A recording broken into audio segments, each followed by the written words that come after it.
Hi there! My name is Maya, and this is another episode of Keep Sewing On, the no-budget YouTube series where I basically stalk other sewists on the internet and I show you the best things that they've made, in my personal opinion. This whole series is just a ploy to validate the insane amount of time that I spend on social media looking at other sewists. So here we are. I'm just trying to spread a little bit of joy and encourage people who are sewing to just keep making the awesome things that they've made. Today, we are going to be talking about only wholesome Facebook posts. If you're like me, you probably don't like Facebook very much because it's just, chaos. So I figured that I would, help Mark Zuckerberg out with his image and show you some of the parts of Facebook that don't totally suck. Not sponsored. Also, I got permission for all of these photos because they were shared in a private Facebook group. Adrienne here was really upset with 2020. So upset that she just wanted to bomb it. I don't like that. So she made these F-bombs, and they are hilarious. I want like 3 of these just so that I can like throw them at my husband. It'd be so fun. If you would like your own F-bomb, Adrienne actually has this tutorial here for how to make one. And I am going to level with you. I only made a TikTok so that I could watch this singular video. It is the only TikTok I have ever watched and probably ever will.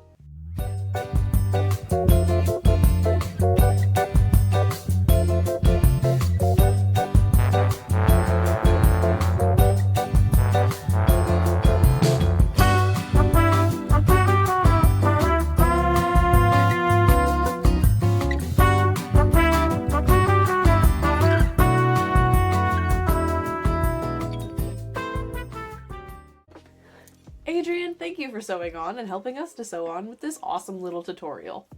Now, the next few are an example of these fantastic and incredibly sweet things that people commonly make in these Facebook groups.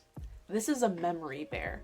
Tanya made this memory bear out of her uncle's favorite t-shirt, and then she and his children gave it to his wife so that she could have it and hold it, which is just incredibly sweet.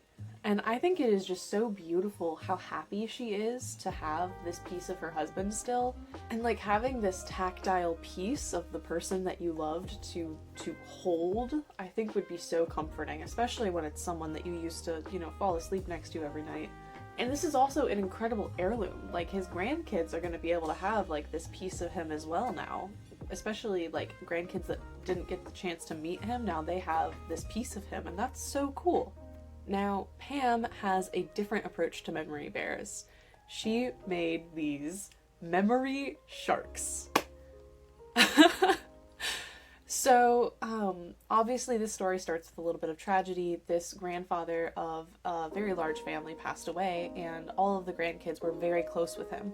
So she took his clothes and she made them into these amazing little sharkies, and she gave each of the grandkids one. And that is just so fun. If I'm going to be memorialized by a stuffed animal, I want it to be something cool, like a shark, or an octopus, or a dragon. The options are limitless here, and especially for kids, because now they can still, kind of play with grandpa a little bit. And the sharks have this little patch on them, and they say, "Your shark is made from a shirt I used to wear. Cuddle it close and I'll be there, love, Papa." And I think that is so precious. Like, the little nursery rhyme is just beautiful. Grandpa shark doo doo doo doo doo doo. Grandpa shark doo doo doo doo doo doo. Grandpa shark doo doo doo doo doo doo. Grandpa shark. Yeah, I think I'm going to hell. Anyways, our next sewist that we're going to be featuring is totally anonymous, and we're just going to be calling her the world's best grandma, because she is. Her granddaughter found a picture of a corset that she really liked online, and she showed it to her grandmother, who has a background in corset making. And her grandma was like, "Don't buy that. I'll just make it for you." Because grandmas are just amazing, and we don't deserve them. So she made this beautiful corset. She said in her post that it was her first time working with a material other than coutil or ticking or something more standard like this. And this corset is almost entirely held together by netting. And it is so beautiful. I would never guess that this was her first attempt at netting, because I have seen some wonky netting corsets, and this one is gorgeous. It's probably significantly better than the one that inspired this whole thing, because A, it's made with love, and B, like, I can't imagine this looking better. I can imagine, like, different materials or different techniques being used, but I can't imagine this looking better. Also, the back is gorgeous. I love the dainty light green lacing that she used. I think it's a ribbon. Oh, it's beautiful. Like, it is beautiful. I'm already having serious corset FOMO. I have like 3 that I'm in the works of making right now, and it just, oh, this lights a fire in me to start working with netting, but I am so not there yet, skill-wise. I love it. I love it so much. This next one is a ton of fun. This mom back in the early 2000s, all 3 of her daughters got tickets for a Lady Gaga concert, and they wanted to go, like, in costume, more or less. So the mom made these Lady Gaga costumes, and she didn't use like a pattern or anything because there weren't any for this. She just like looked at the pictures and went for it, and it turned out so nice. The poker face one on the left is so incredible. Like, look at the mirror mask. There's just 200 little bits of mirror there. That would have been such a pain to make. Mostly because as you're working on it, you'd have to stare back at yourself while you're thinking and placing them. And this insane hat and the feathered collar, peak fashion. Like, why am I not wearing this every day?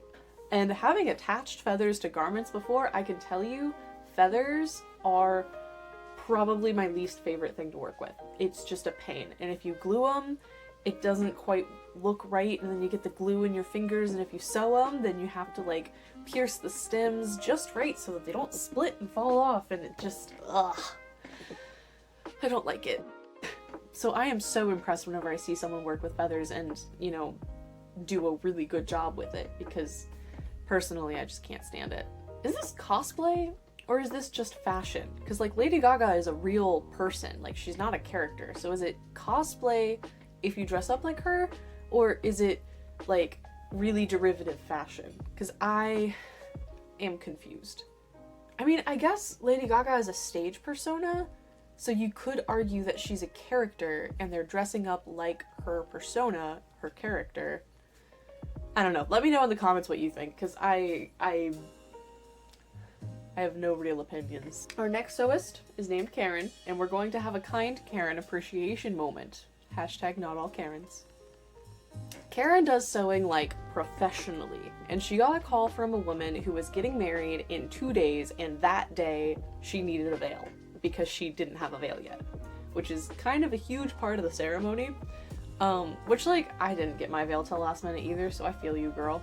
But Karen, upon hearing this, instead of saying, I am sorry, that is not enough time to work, the whole concept of this stresses me out, no, instead of saying that, she was like, no big deal.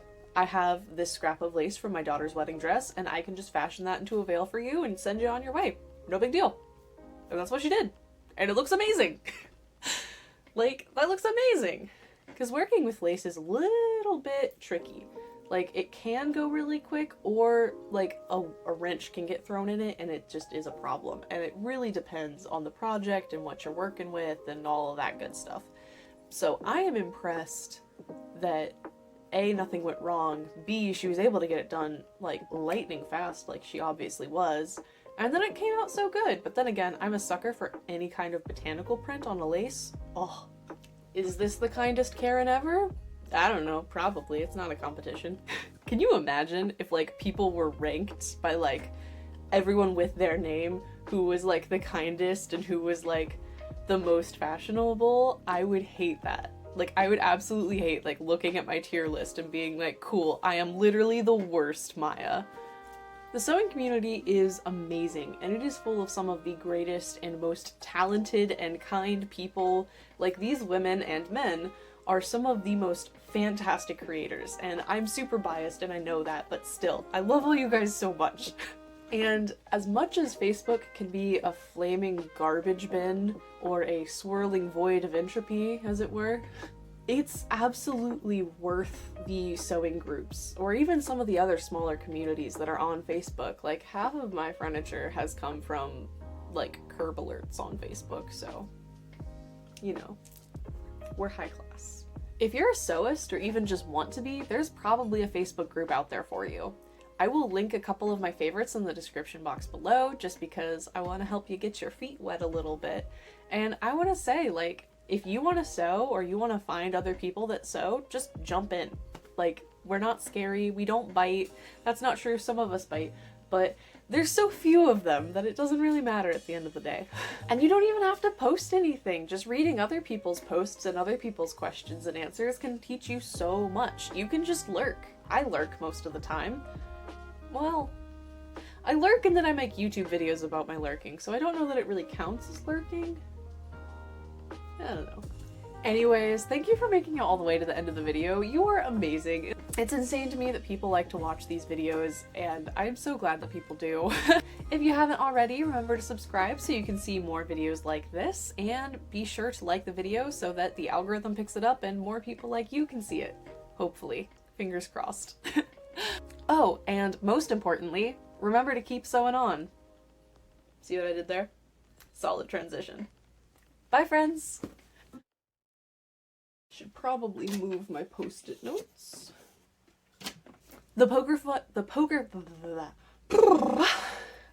I'm just now realizing I don't feature very many men on my channel. I really need to do that more. I'm just very biased towards ladies. My chair is really creaky today. This whole thing is basically just a ploy to validate the substitute husband. Ugh. Like, if I'm gonna be the no budget YouTubes. Tanya made this memory bear after